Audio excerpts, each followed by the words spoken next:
In fighting, all it takes for fans to get hyped about a potential fight is a spark. One single moment between two fighters that gets everyone buzzing, and many times has set the wheels in motion for some epic confrontations. Well, sometimes those seeds, those super cool catalyst moments, because this isn't pro wrestling, go absolutely nowhere and leave everybody sad and frustrated. So let's commiserate about some times we lost the hype, shall we? I'm Tommy from MMA On Point. A huge thank you to all our channel Hall of Famers for making this type of video possible, and these are 10 awesome setups for awesome fights we never got. Number 10, Mike Perry versus Darren Till. Of all the fights on this list today, this is truly the only one that I have hopes for actually happening still, but my guess is that it's not going to be in mixed martial arts if we ever do get to see it. The seed was just a perfectly stupid moment. After winning the main event of Fight Night Poland, Darren Till called out Mike Perry, who for some reason was both in Poland and standing right in front of the cage. I cannot do justice to how hilarious this exchange was, but it got everyone hoping we'd see them throw down. Unfortunately, Till was a main eventer headed for the title picture, probably a bit too early, and Mike Perry was, well, not. The two did have a legendary spar in 2018, but video of it has not surfaced. You know, good sparring, you know, he gave me a few good punches to the face. One day me and him will meet.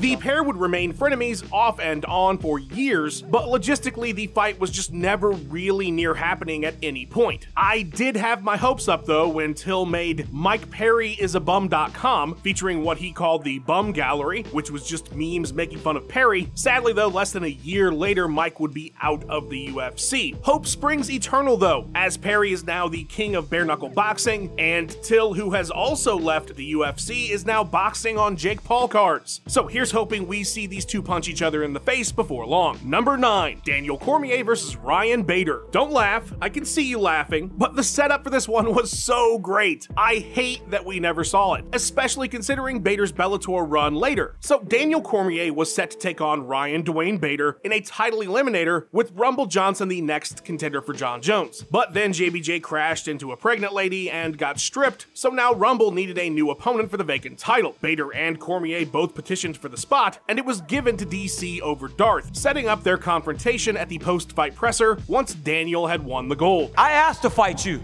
They said, Daniel, what do you want? I said, I want the easiest fight in the division. I want Ryan Bader.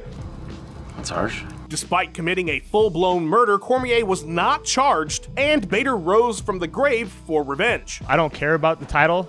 I just want to beat his ass, that's it. But instead of making this obvious fight, the UFC would grant Alexander Gustafsson the next challenge, coming off his loss to Rumble Johnson because the UFC hates Ryan Bader. Then the whole JBJ 200 thing happened, leaving an opening for Ryan. Unfortunately though, he would be KO'd by Rumble in a title eliminator and head to Bellator 2 fights later. Really though, the perfect time to have done this fight would have been when both guys were double champing it up in their respective promotions, but of course the UFC doesn't play well with others, so we can't have nice things. Number 8, Nate Diaz versus Khabib Nurmagomedov. The summer before Nate Diaz's entire world changed with the call out of Conor McGregor, he was stocked in slapping Khabib Nurmagomedov, who wouldn't see the title picture for another 4 fights himself.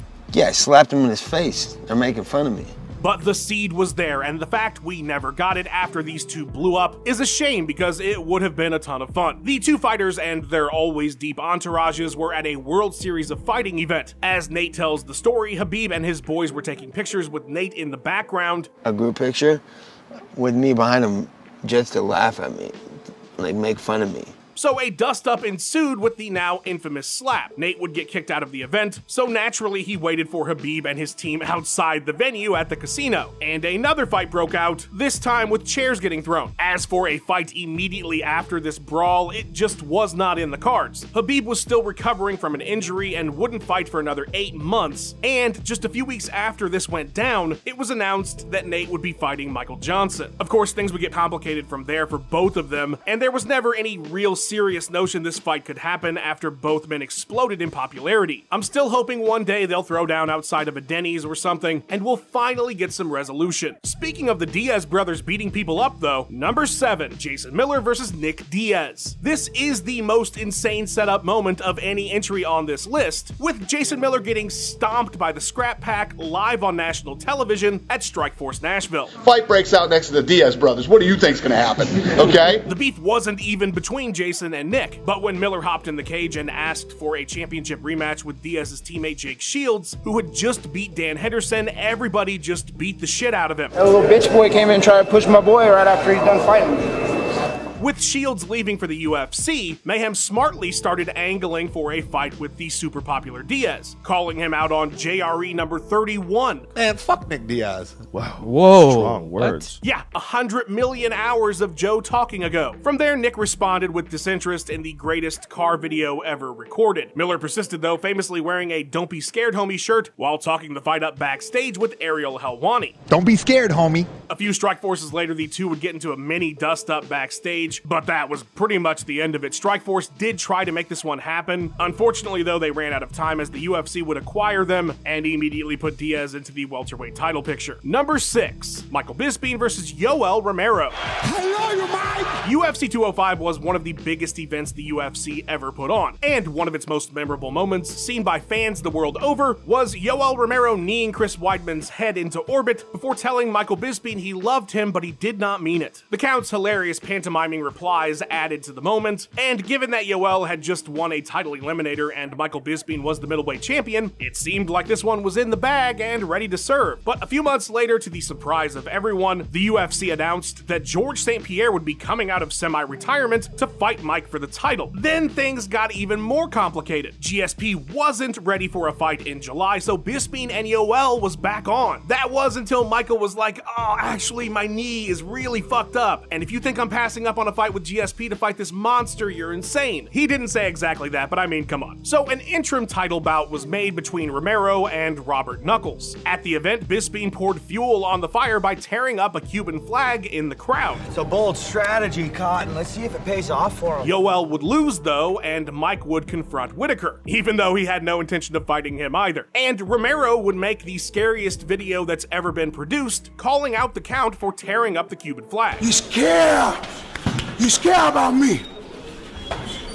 Fuck you. Even if he'd won that interim title though, it was clear that the only fight Bisping was going to take next was GSP. I mean, who's gonna pass up an opportunity like that? Maybe after that things would have been different, but of course Mike would lose the title and then retire after a quick rebound fight against Kelvin Gastelum, robbing us of one of the more heated and interesting rivalries in recent years. Number 5, Frank Shamrock versus Kazushi Sakuraba. Before I talk about this legendary lost fight, a shout out to Dan Plunkett at 411 Mania, who did an insanely detailed article on the history of this failed matchup. Absolutely worth your time. Alright, so this one is super frustrating, but at the same time, we got a landmark moment because it didn't work out, so, you know, silver lining. After winning at Pride 6, Sakuraba, who was on his way to legend status, let it be known he wanted to fight UFC middleweight champ Frank Shamrock. A few months later, Frankie would beat Tito Ortiz for his 4th straight title defense and then retire, quote unquote. This retirement was in technicality only. He still wanted to fight, and specifically wanted to fight Saku. It almost happened in place of Kazushi's legendary showdown with Royce Gracie. Since the Gracies were asking for all kinds of nonsense in order to do the fight at all, Pride was about to scrap the whole thing and actually offered Shamrock the fight with Sakuraba. But he turned it down because they sprung it on him right before the event and he didn't have the time to prepare. This forced Pride and Sakuraba to agree to Gracie's terms, and one of the most important moments in MMA history happened. That wasn't the end though. Several other times Pride and Scott Coker, with his Proto Strikeforce promotion, tried to put this one together, but unfortunately, for one reason or another, it was never meant to be for two of the best of that era. They did have a grappling match at Rise It in 2017, but yeah, not anywhere near what could have been. Number 4, Conor McGregor versus Tyron Woodley. Nobody seeds fights better or more often than Conor. This dude is constantly setting up future fights, even if the vast majority of them never happen. Remember how he loomed over the Aldo Edgar interim title fight? Yeah, he never fought at featherweight again. Remember that whole season of Tough with Faber? Nothing there, no team alpha male fight. The biggest and best, though, was without question Tyron Woodley, where we get the now classic clip of Joey Diaz freaking out about the seed. That's the fucking seed! It was simple and honestly the perfect logical progression. Conor had won the belt at 145, he was now going to compete for the belt at 155, why not take a third title? Why not 170? After all, he fought Nate Diaz at that weight twice. The spark spark for this whole thing is their post-weigh-in stare-down backstage, of course, a moment that immediately got fans excited at the prospect of the two fighting each other. But things actually started at the 205 press conference. McGregor, for some reason, didn't like that Woodley filmed his dust-up with Alvarez. When Conor won the second belt, there was immediately questions from media about that moment with Woodley. Woodley said here he would fight you. He would take that. I'm sure he would.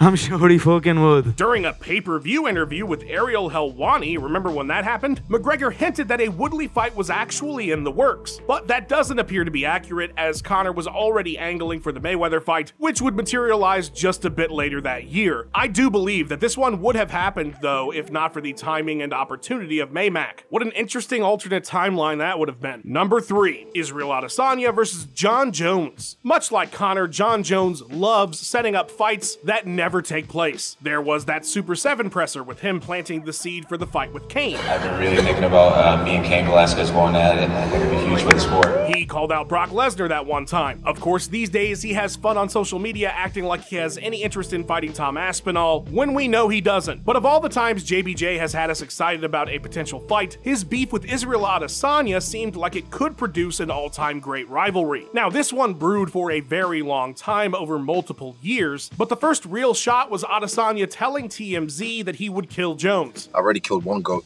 I'm hunting the next. This, of course, prompted a response from JBJ, who said in a now deleted tweet, shocker, that he'd make Izzy call him his daddy. The juvenile talk would continue back and forth for years as Izzy took interim gold, then the middleweight title, and reached his peak. After losing a double champ bid to Jan Blachowicz, though, Jones entirely dismissed Adesanya on social media. And after those comments, it felt like this whole thing was a wash. But the bad blood remained, so maybe down the line, right? Nope, 2 years later, the rivals that never had a rivalry ran into each other for the first time and talked the whole thing out, even mock sparring for an IG video to remind us all of what we'd lost. Number 2, Brock Lesnar versus Daniel Cormier. Okay, so as much as I wanted to see Ryan Bader try to prove he was not in fact the easiest fight in the division, I'd have shelved every fight of his career to see the teased Lesnar DC bout we never got. Like an anime villain ready to kick off a new arc, right after Cormier KO'd Stipe Miocic to become the double champ, the very peak of his career, Brock Lesnar would emerge, looming over the event cage side. With a rumored return pending from the former champ and megastar, DC did what anybody would do and called Lesnar out. The ensuing chaos was straight up pro wrestling, but in the best way possible. It was instant super hype. There is no doubt in my mind that bout would have been one of the biggest sellers in UFC history. And I'll die on this hill, I think it would have been able to compete with Conor versus Khabib. But this perfect storm moment was not meant to be, sadly. Despite the epic teaser, Lesnar had re-upped with the WWE a few months prior to Cormier's win, and while there was speculation that Brock wasn't interested anymore after the ESPN deal went through, Dana White said that it was simply that he got a better deal from the WWE, which clearly Brock was interested at the point of that confrontation, but for whatever reason he decided to stay focused on the WWE, and the biggest heavyweight fight of all time never happened. Number 1, Shogun Rua versus Vanderlei Silva. What I love about this one is that the seed was planted without either of these fighters instigating it. It was really more circumstance that had everybody clamoring for this bout. If you don't know, Shogun and Vandy were longtime Shootabox teammates and friends who would only fight each other over a puppy. Famous urban legend anyway, at the time of the 2005 Pride Middleweight GP, Shogun was the young up-and-comer, 4-0 with 4 stops in the promotion, and Vandy was literally the best fighter on the planet. He'd never lost in the division in Pride, reigning defending champ, he was a god. The teammates were naturally situated at opposite ends of the 16-man bracket, meaning the only time they would ever have to face each other is the finals. Well, cut to final conflict, where the last 2 rounds of the tournament would play out, and if both men won their semifinal, these teammates were going to have to battle it out for the big prize. Vandy's bout would be first, and in an absolute stunner, he would lose to Ricardo Arona. This loss was all the more frustrating for fans when Shogun then TKO'd Alistair Overeem and avenged his teammate in the final. Adding to the hype, afterwards at the post-fight press conference, Shogun said he wished he'd have fought Vandy at the end. So between that statement and Shogun having won the tournament over Vandy, suddenly the want for this fight was even stronger. Unfortunately though, Pride was only 2 years away from destruction, and the fight would never materialize. Not to mention Vandy would lose the title. But there was a resurgence in the hype when the UFC bought Pride, Pride, and both fighters were now under Zuffa contract. Prior to making his debut, though, Silva made it clear, telling Kevin Iole that he and Rua had been friends for over a decade, and it would be very hard to fight him. There's lots of other fights he wanted instead of that one. And okay, I get it, you know, but given their status at the top of that division, sadly our sick lust for friends destroying each other in mixed martial arts with these two would not be satisfied. You know who would fight Vanderlei Silva though? The editor of this video, Max Randall. No,